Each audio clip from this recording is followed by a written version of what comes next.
My name's Daphne Hamborg. I'm part of the Isaiah's Rural Organizing Project here in Albert Lea and Freeborn County, and I want to welcome you tonight. We are here because we are concerned about impacts of the proposed Medicare, Medicaid, and SNAP cuts, the impacts on, in other words, the social safety net. I'll map out the agenda a little bit. First of all, we start with speakers, those folks up front here who are going to share their stories. Then local officials, local elected officials will respond, and as they choose. And then we will be taking some action, and we'll explain all that more. We really appreciate you elected officials being here because you have an especially powerful role with other elected officials. And because of the concerns we're having and discussing tonight, we want to be heard in all the ways we can by all the people we can, and so thank you. But I want to take just a minute to talk about who Medicaid impacts. And I have some statistics that come from the Minnesota Department of Health, which, as far as I know, also comes from the Congressional Record, correct? Sorry, I'm used to historically, Congressional Budget Office. First of all, who does Medicaid impact just here in Minnesota? There are 1.4 million people in Minnesota, 90,541 of whom in Congressional District Number 1 are impacted by Medicaid.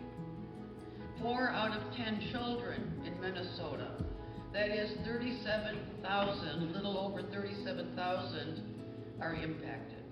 1 in 3 people with disabilities.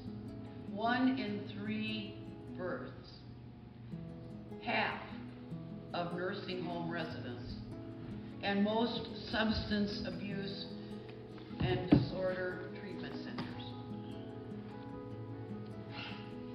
I didn't realize how comprehensive the needs were until I read this. I thought I knew, but not really. What's at risk? The U.S.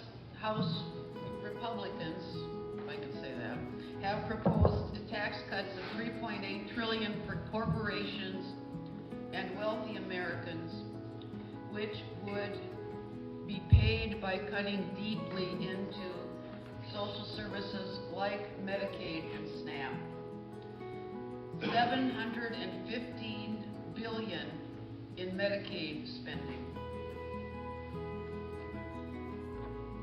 Medical assistance covers 18% of adults, 14% of seniors, and 37% of children in rural areas of Minnesota.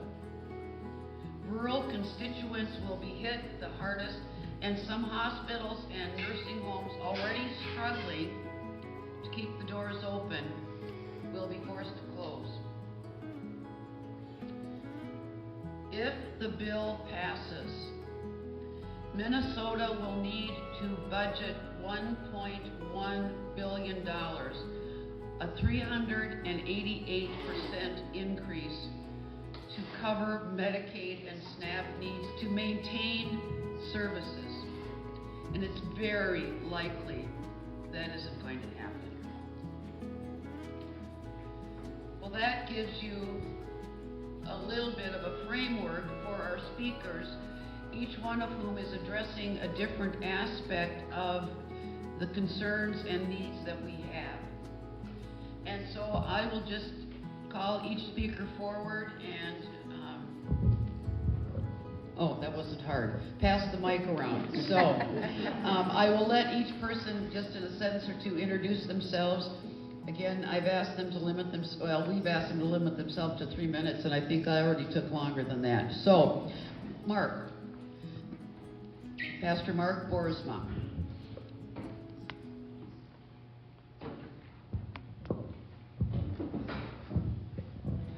Mark Boersma, I serve 2 congregations in Albert Lea, Ascension and Salem, but I'm far better known as the spouse